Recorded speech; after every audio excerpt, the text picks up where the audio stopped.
Yung normal, mainit. Kahit bukas yung ating aircon, iwan yan? 3, 4. Pag-pray natin, magkaroon pa tayo ng 3 aircon. 4 na aircon para meron dyan. Split type na, and then inverted.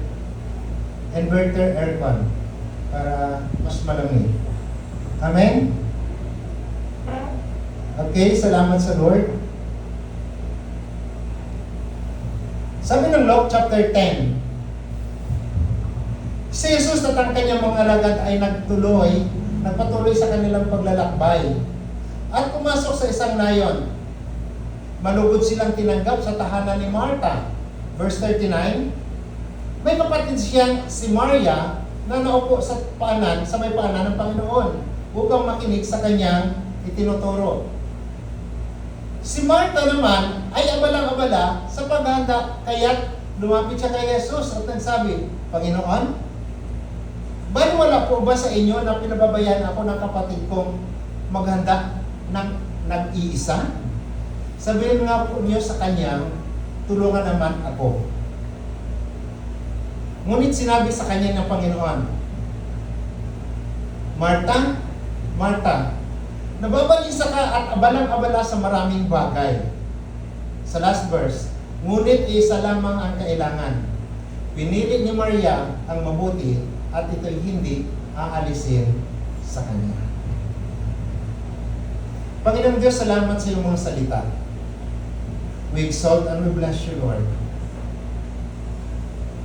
Pangunahan po ang bawat isa, Panginoon, with wisdom of understanding and also, Father God, ng kapahayagan mo, matanggap namin ang mga salitang ito and to be applied for us in our daily lives.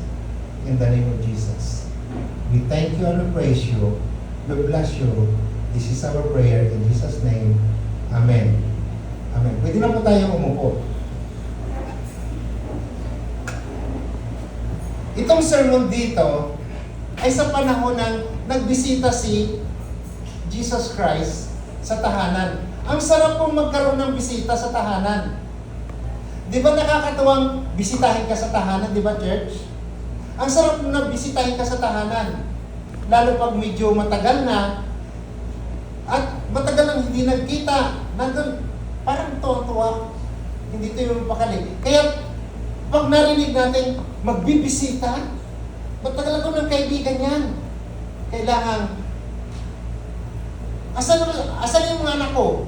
Anak, bili ka ng ganito, bili ka ng ganito, bili ka ng ganito, bili ka ng ganito. Asan si Papa? Magpabili ng ganito tapos prepare yung table. Isa pang bagay doon, yung mga nakatagong pang-espesyal na bisita, ilalabas talaga. Lalo dyan ay okasyon lang. Yung bisita, hindi matutulog. At dahil pag matutulog, pati yung mga nakatagong unan, nakatagong kumot, nakatagong bedsheet, ilalabas. Kaya sabi tuloy ng mga bata, mabuti pala pag araw-araw may bisita. Sabi ng mama, bakit na? Bago ang lahat ng bedsheet sa higaan, pati dun sa bisita, pati yung mga plato, wow! Yung mga nakatagong plato, nakatagong tinidor, halos lahat ng nakatago, ilalabas. Dito sa pangyayari ito, it's a privilege for Martha, Mary, and Lazarus na dalawin sila ni Jesus Christ. At nung dinalaw sila ni Jesus Christ, mapapansin natin, isang magandang panahon at pagkakataon na makasama natin si Jesus Christ. At ang sabi niya sa verse 38, malugod silang tinanggap ni Mary, ni Martha, kasama ng kanyang kapatid. Ngayon, ang sabi ng verse 40, si Martha naman ay abalang-abala sa paghanda, kaya lumapit siya kay Jesus. Tingnan mo yung word, abalang-abala. Pag sinabi natin abalang-abala, the other word ng Tagalog dyan ay hindi magkandatoto. Kaya tuloy, nalilito. Hindi lito. Hindi lang kalituan, nagdadala pa ng stress. Tingnan mga moms, kasi panahon naman ngayon ng mga mama eh. Mga moms, Hindi ka ba napapagod at hindi ka ba nalilito kapag may darating na espesyal na tao? Yung totoo lang, patingin ako. Totoo, di ba? Totoo, di ba? Totoo yan.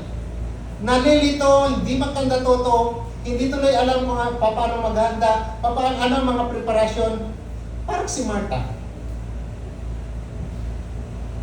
Kaya sabi ni Martha, abalang-abala sa paghanda si Martha, sabi dyan. At dahil na abalang-abala siya, nagtanong siya kay Jesus Christ. Kaya ngayong umaga, pag pupunta tayo dun sa mensaheng ito,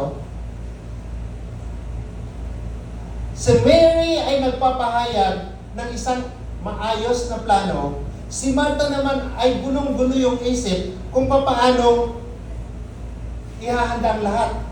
Kapag ikaw yung mama sa tahanan, o kay single mom or single dad sa loob ng tahanan, sa panahon natin ngayon, ang iyong mga anak ay tag-isa ng cellphone. Amen? At habang tag-isa sila ng cellphone, ikaw ay pagod na pagod sa katrabaho. Kaya, bago natapos yung trabaho, stress. At ang lahat ng isipan mo ay puno ng pag-alala. At dahil puno ito ng pag-alala, nagkaroon tayo ng business. Napagod tayong lahat. Ang dami natin pangangailangan, ang dami natin pinaghanda. Kahit nasiparin tayo doon sa tao. Dahil sa sino yung tao? Yung ating bisita. This is what happened kay Martha. Pero po natin, ang topic today ay entitles essential priority. Pag sinabi natin essential priority, ano ba talaga yung pangunahing kailangan natin? Yes, business, walang problema. Trabaho, walang problema. Pag-open ng tindahan, walang problema. Pagluluto ng pagkain at paghanda at pagkuha pa man, walang problema. Yet, balik tayo. What is the essential priority? Ano yung essential priority? Dapat.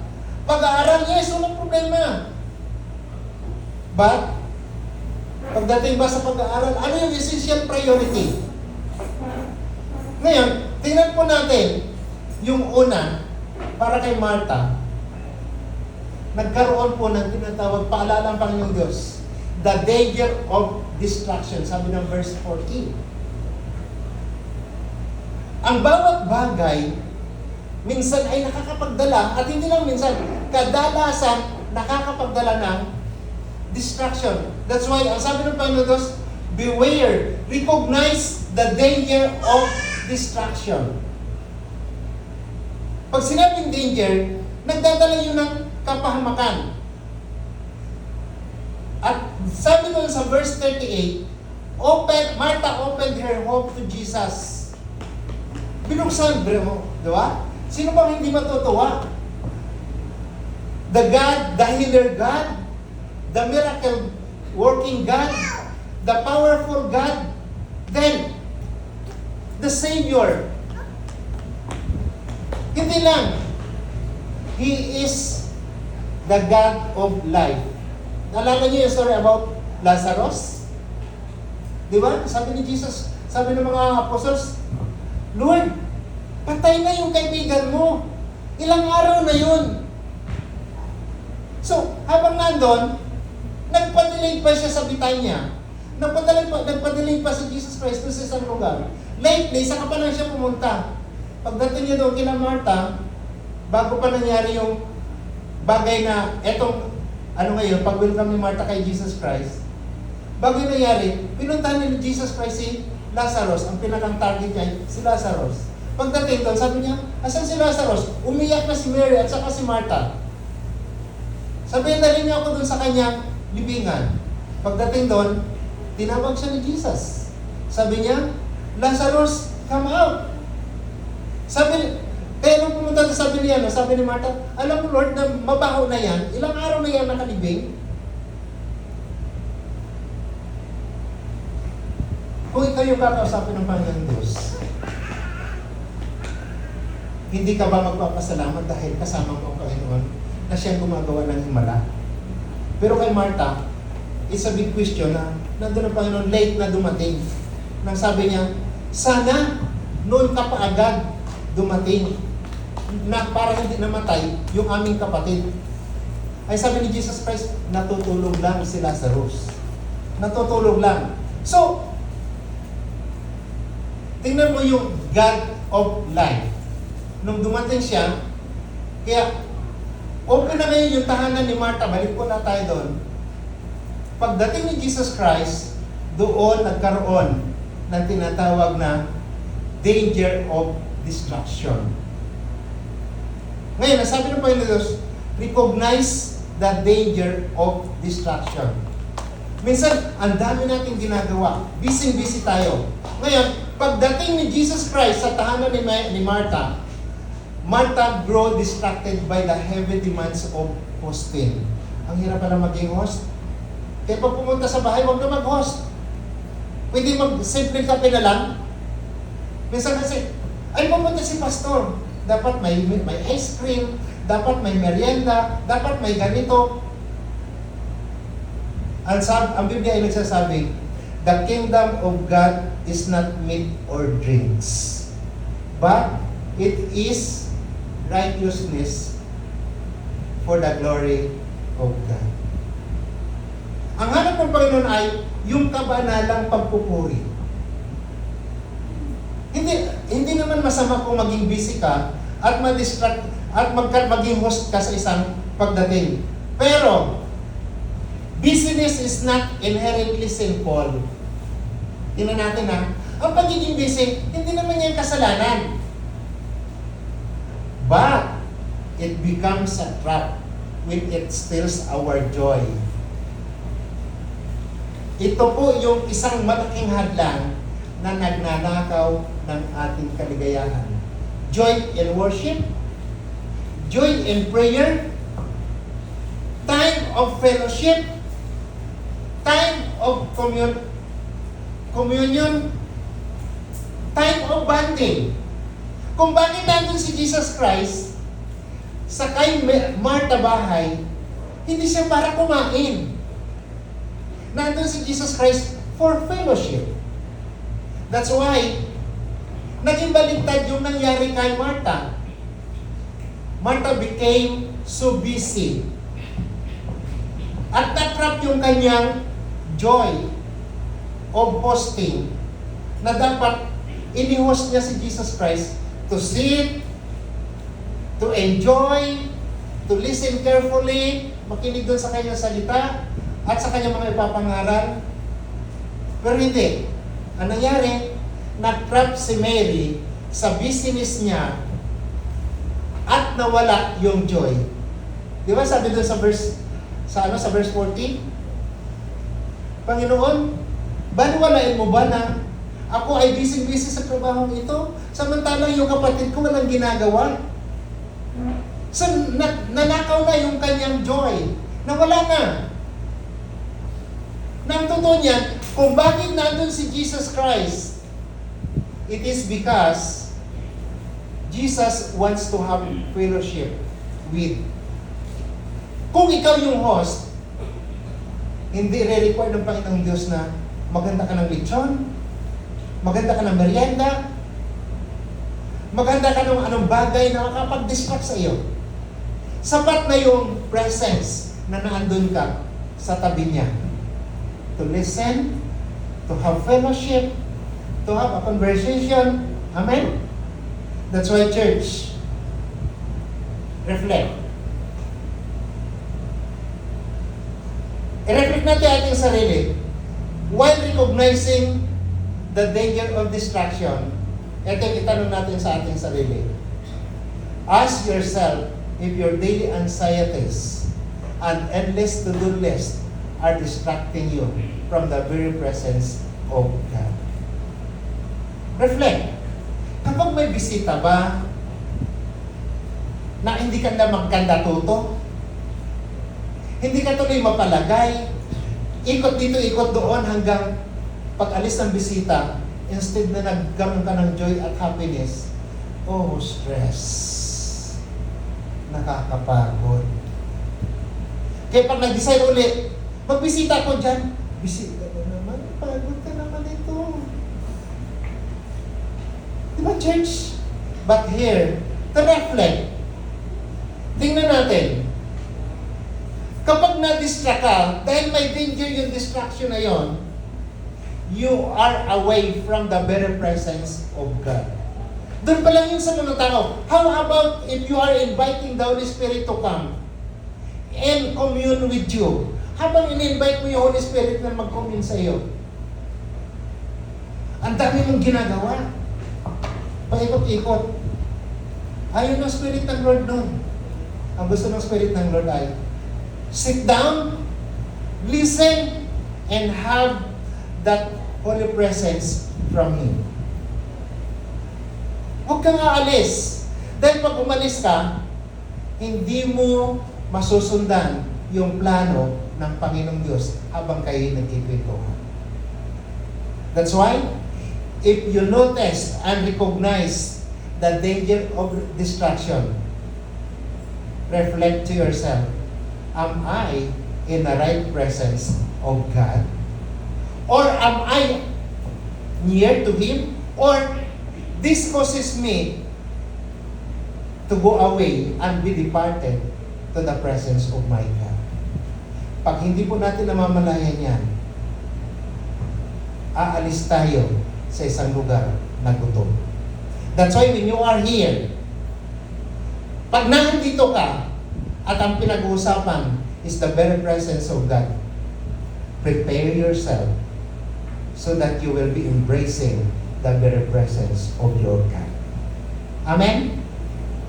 Yun po ang kailangan natin. That's why, sabi sa number 1, recognize the danger of distraction.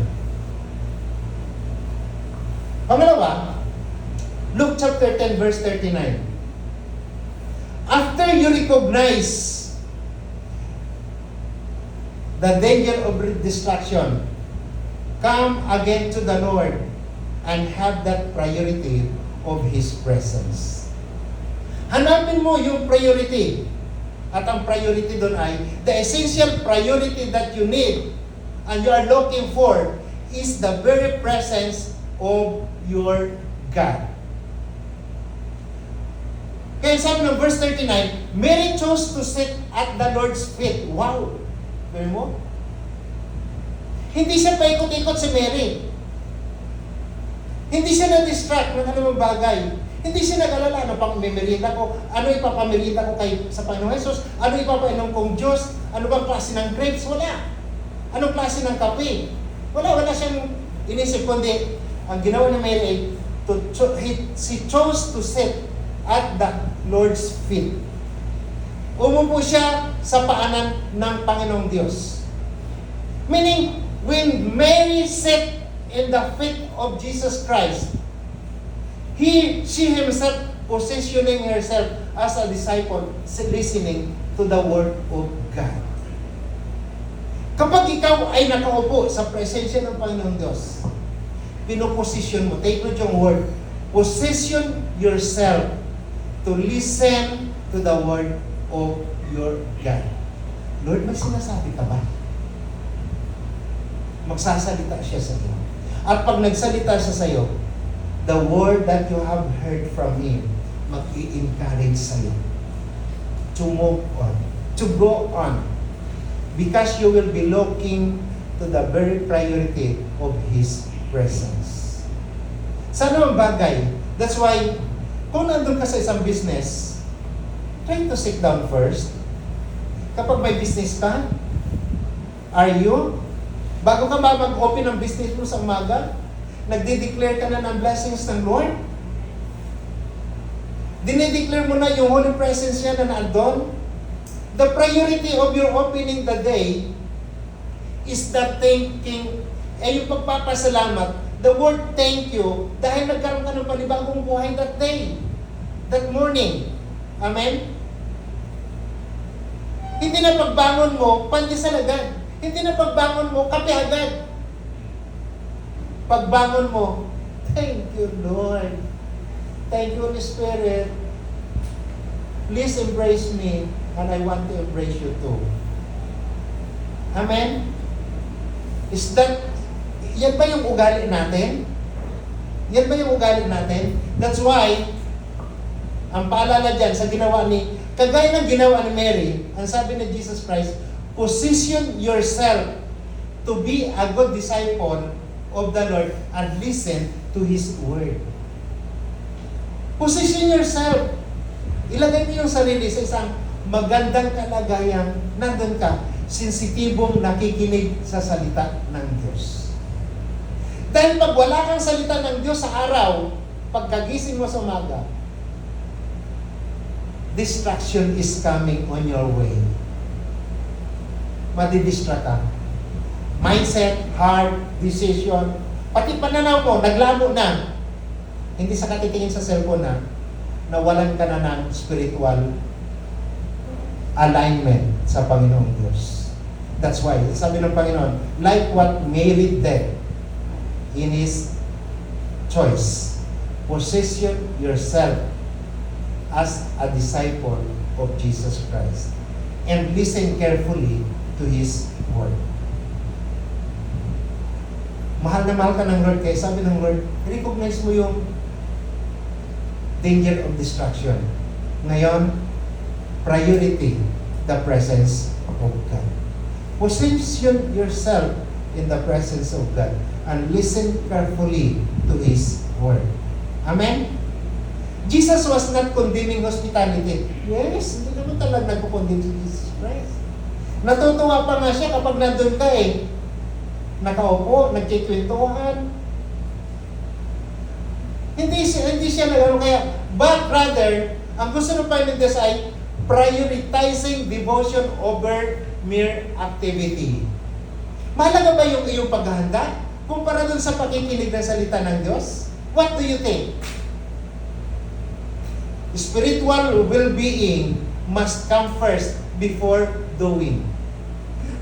Pag sinabi natin spiritual well-being must come first before doing, ibig sabihin, hindi ka makakapag-share sa tao without nourishing your spiritual being. Hindi ka makakapag-share ng magagandang bagay na ginawa sa ng Diyos kapag hindi mo natutunan ano ba yung pagbubusog sa akin ng aking Diyos na nasa langit. What else could I do? Dahil hindi ako nakapanalangin ngayong umaga. Hindi ako nakapagbisita ng aking salita. Ng salita ng Diyos. Kaya sabi ng Panginoon, prioritizing devotion over mere activity. Bago yung coffee mo, buksan mo yung Bible mo. Bago yung Facebook mo, mag-meditate ka muna. So that when you are full sa salita ng Panginoong Diyos, you can send it to anybody. Ay, ito yung mensahe sa akin ng Lord, gusto kong i-share sa iyo. Ngayon may magta-thumbs up. May mag-heart. Magpapadala mo ng napakaraming heart. At may thank you pa yon. Sasabihin niya, thank you for the word. I really need it. Amen? Kaya sorry ha, dun sa mga hindi ko napapadala, baka hindi tayo friend. Mag-friend request kayo sa akin. Dalawa yung account ko. Isang yung nagtatanggap ng certificate, 4 kami, at isa yung 2 kami ni Pastor Helen. Para ma-send ko sa inyo yung mga pinag-aaralan ko everyday word. Pero pag super busy talaga ako, napiprepara, ang daming appointment. Kaya sabi ko, Lord, sorry, na-distract ako. Kasi, naging talaga ng sorry sa Lord. Pero gusto niya akong spiritual. Kaya pag kayo maalis, nakakapag-share naman po ako. Ang sabi ng Panginoong Diyos, I do not condemn how to host those friends coming in, but let me tell you, prioritize the devotion over mere activities. I-prioritize mo yung devotion mo sa Panginoong Diyos. Compare dun sa mga naisip mong activity. Di ba na hindi ako makain ng almusal minsan? Mahalaga, nakakapag-devotion ako. Pero hindi Hindi pa natatapos yung aking devotion minsan, alam niyo, may nagpapadala na ng almusal. O, di ba? Salamat sa Lord. Parang si Elijah, pinadala ng pagkain through the uwak. O, Kuya Mark, uwak yan ha. Raven. Hallelujah. Ngayon, church, kanina reflect, ngayon, revive. Prioritize your quiet time. Amen? Kung ginagawa mo na ito, subalit nakalimutan mo, revive. I-revive mo your quiet time. Set aside daily intentional moments to read the scripture. The word intentional, talagang sadyain mong magkaroon ka ng time para magbasa ng Biblia. Sadyain mong magkaroon ka ng time to pray. And when you set your quiet time, you intentionally read the Bible and pray. That's the next step. Simply listen to what the Lord is speaking into your life. Pagka ikaw ay nag-meditate ng salita ng Diyos, yung iyong binasa, lalo't yun ay mga importanteng bagay na minsan masakit, kaya nilalaktawan natin. Pero basahin mo. Pero habang binabasa mo, iba naman yung tumatakbo sa utak mo. Pag nakakabasa tayo ng mga hindi magagandang salita, na parang may ini-imagine tayong tao, talagang naisip natin, sana, ipadala ko kaya ito sa kanya. Pero no. Basahin mo mabuti. God is speaking to you, hindi sa kanya. God is speaking to you personally. Huwag kang tumingin dun sa iyong kapwa. Ang tingnan mo ay, Lord, nagsasalita ka ba sa akin?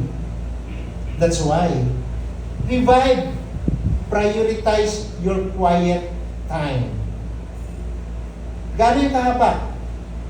Bago ka, kung ikaw ay may tindahan, bago ka mag-open ng tindahan, Lord, let me pray. Bago ka mag-open ng tindahan, nakinig ka na, sabi ng Lord, I will bless you. Ngayon, sinabi siya nang i-bless ka, thank you Lord for bringing customers aside para sa tindahan ko.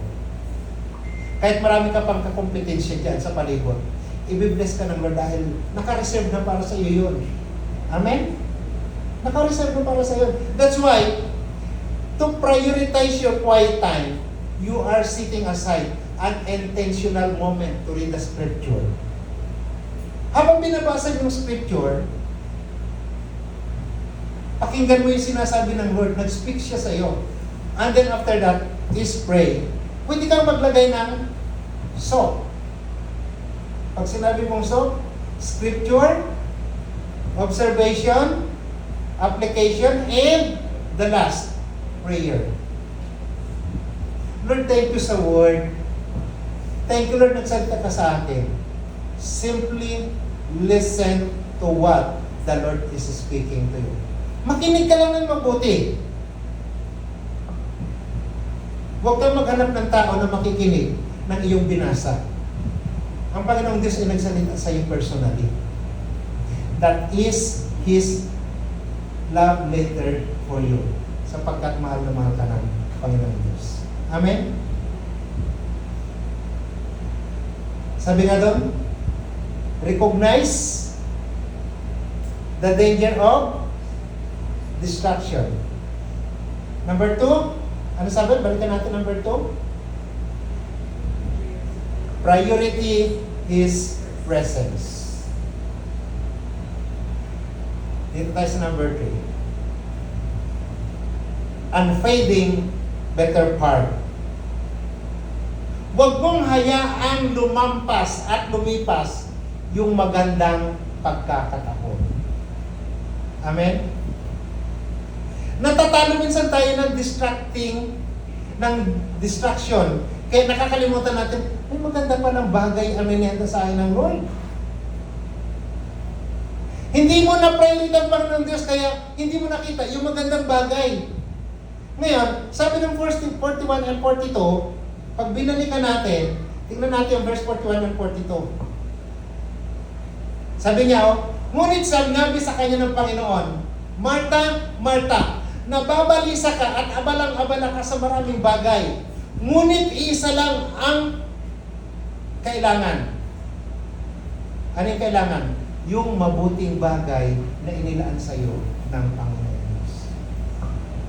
Isa lang ang mabuting bagay. At ang sabi ng Panginoon Diyos, pinili ni Maria ang mabuti at ito'y hindi aalisin sa Kanya. Pero mo, church, hindi aalisin sa Kanya. Jesus gently rebukes Martha's worry, affirming that Mary chose the better part which cannot be taken away. Pero mo, hindi yun nawawala sa Kanya because the Word is eternal and it's not a temporary. It is your guidance where you will be going. Ito yung guidance mo, ito yung instruction mo, kung saan ka pupunta.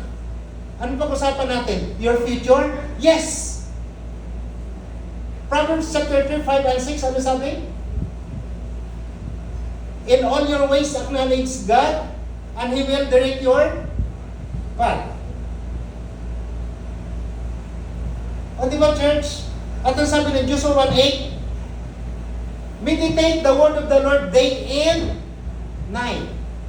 And through this, sa pamagitan nito, gagawin mong maunlad ang iyong buhay.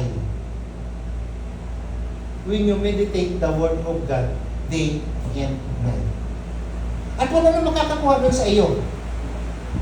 Wala nang makakakuha doon sa iyo. Ang mayroon ay ang pagpapala ng Diyos. Hindi makukuha sa iyo. Ang mayroon ka ay ang pagpapala ng Diyos at hindi makukuha sa iyo. That's why, unfading the better part. Huwag mong hayaan lumipas at umalis ang magandang bagay.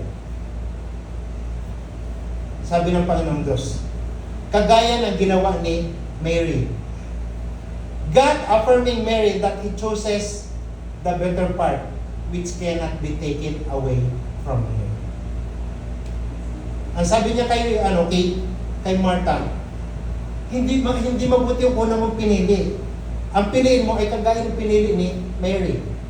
Yung bagay na nananatili at hindi mawawala sa kanya.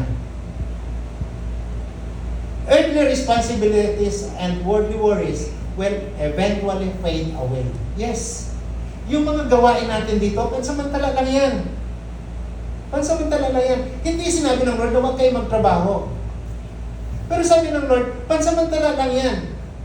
So, ibig sabihin, dahil pang yan samantala lang yan, that is your second priority. What is your first priority? The presence of God. The connection of God. The Word of God. After na ma-full ka ng salita ng Diyos, you go to your second priority. Your earthly responsibilities. Ay, yung earthly responsibilities mo, may kasama yon, worldly worries. Anxieties. Nadadagdagan yung ating mga worries. May responsibility ka ng ginagawa, may worrying pa. Pero take note, sabi ng Lord, that responsibilities and worries will eventually fade away. Mawawala yun. Lilipas yun. But, the eternal investment you make in your relationship with Christ is permanent. Yung investment mo sa Panginoong Diyos, permanente yun. Walang makakakuha nun sa iyo. Maliban lang kung ikaw ay nandun na sa kamay ng Diyos, pagkatapos, habang nandun ka sa kamay ng Diyos, naglalakbay ka doon sa kanyang kamay. Sabi ng Lord, nakakasawang maglakbay. Isang araw pa lang, hindi ko na maubos at puntahan yung hinlalaki ng Lord. Ay 5 daliri yon. Giant ang ating God. Sabi ng Lord, ilalagay kita sa aking kamay at papapasyahin kita sa lahat ng gusto mo. Isusupply ko ang lahat ng pangangailangan mo because of your permanent relationship with me. Ay nagduda ka ngayon. Nagtaka ka ngayon. Pagdating mo sa dulo ng hinlalaki, bigla kang tumalon. Sabi ng Lord, hindi na kita sasaluhin. Bahala ka na dyan sa impyerno. Ayaw ng Lord na mawala ka. Pero kung ikaw yung kusang tatalon mula sa kanyang mga kamay, wala na yung blessing sa'yo, kapahamakan pa ang dumating. Amen? That's why, when you have started your investment with the Lord, go on. Because you're having relationship with your God in a permanent way. Take note that early responsibilities and worldly worries will eventually fade away. But your investment with God and your relationship with Him is permanent, and nothing can take it from you. Amen, church? That's why, ang paalala sa atin ng Panginoong Diyos, regard. Tingnan natin. Kanina, reflect. Ngayon, sumunod, revive. Ngayon, ito. Regard. Pag-aralan mo, learn, and then study the balance of service and stillness. Pag-aralan mo yung balance ng gawain. Pag-aralan mo yung kapayapaang ibinibigay sa iyo ng Panginoong Diyos. Regard those things. Learn to balance the service and stillness of your life in the presence and connection and relationship with your God. Ensure that your acts of service flow naturally from a heart that is rooted and rested in Christ's love. Ito yung gusto ng Panginoon sa atin. Kaya dapat nating matandaan, dapat nating maalala, dapat nating pag-aralan the genuineness of our relationship with God. After we recognize everything, there is an ultimate time for everything. At ang sabi ng Panginoong Diyos, lahat ng ito, pag na-balance na, ibibigay sa iyo ng Panginoong Diyos ang nais mo. Naway naintindihan po natin. Church, bago tayo mag-end, recognize the danger of what? Distraction. Amen? Pangalawa, learn to prioritize the presence of God. At pangatlo, unfading the bitter thing. Unfading the bitter thing.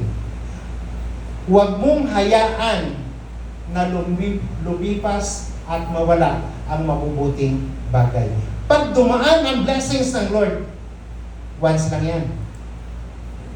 That's why, huwag kang nawawala sa presensya ng Panginoong Diyos. Because the time of the Lord will be coming. That is His timetable for you. Amen? Mayroon tayong Chronos. Ano yung isa? What? Ano daw? Kairos, sabi niya. Kairos. Ayaw niyang lakasan eh. Kung mayroon tayong Chronos, that is our daily routine of time, God will meet you at His Kairos moment. Pag sinabing Kairos, ito na yung panahon, inilaan sa'yo ng Panginoon. That's why, huwag mong hahayaang lampasan ka ng mabubuting bagay na inihanda sa'yo ng Diyos. Amen? Learn to reflect everything in your life. Learn to revive those things na ginagawa mo na noon, subalit hindi mo na ginagawa ngayon. Then, regard those balances of your life para makita mo. Ano yung mabuti?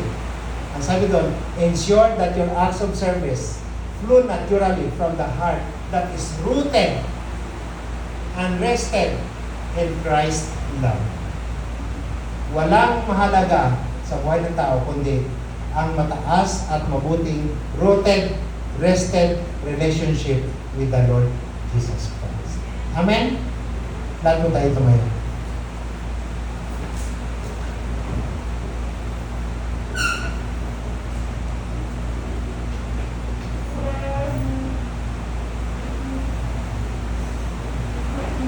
Balikan po natin yung awit kanina.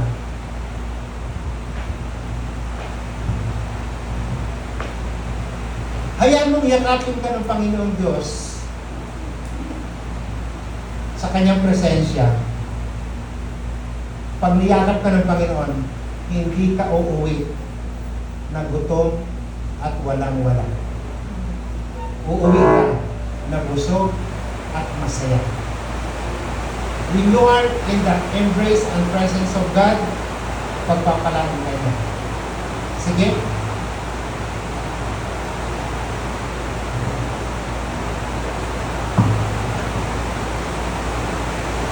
Habang inaawit po natin yan, minimeditate, kausapin mo ang Lord, Lord. Yan yung muna yung awit natin. Kahit doon na tayo sa chorus.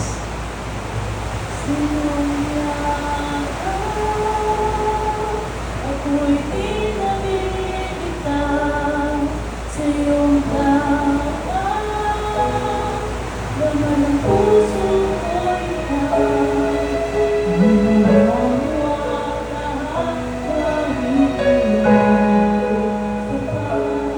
Yes, Lord. Pag-ibig mo sa akin ay sapat sa iyong yaman. Ako'y pinabibitaw Church, sa iyong tawag. habang inaawit yan sa atin, Puso ko'y ikaw. imagine na in-embrace ka ng Panginoong Diyos. At meron siyang sinasabi sa iyo. Habang sinasabi niya sa iyo, mahal na mahal kita, anak. Mahal na mahal kita. Ibinigay ko sa iyo ang lahat ng mabuti upang mabusog ka spiritual. Ibinigay ko sa iyo ang mabuti upang makasurvive ka sa physical.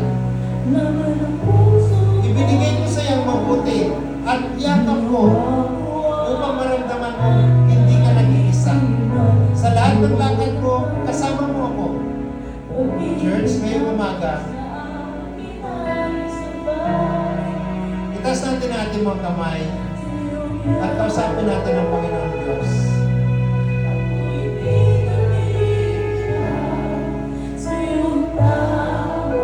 Hallelujah.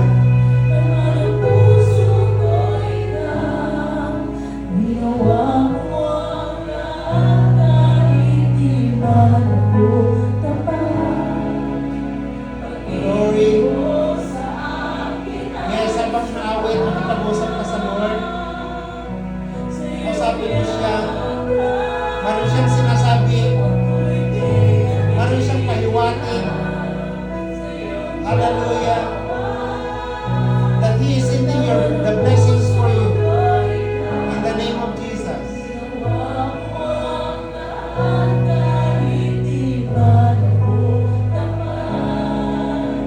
Pag-ibig mo sa akin ay sapat sa iyong yaman. Habang inawit yan, mag-pray po tayo. Sundan niyo yung prayer. Hallelujah. Habang nakataas ang iyong kamay, sundan po natin yung prayer. Lord, salamat sa pagyakap mo sa atin. Salamat po, Holy Spirit. I feel you. I feel your embrace. Ang iyong pagkalinga, ang pagtulong, patuloy na pagpapalakas, patuloy na pag-aaruga, pagpapahayag, at pagmamahal na walang katumbas. Ngayong umaga, Lord, binusog mo ako ng iyong pag-ibig. Binusog mo ako ng iyong salita. Binusog mo ako ng iyong paalala. Hindi ako mag-iisa. Sapagkat sasamahan mo ako, papatubayan mo ako, pinagpala mo ako, at patuloy na pagpapalaki. Lord God, receive my praises. Receive my thanksgiving. Receive my prayer. In Jesus' name. Amen. Amen. Amen. Hallelujah.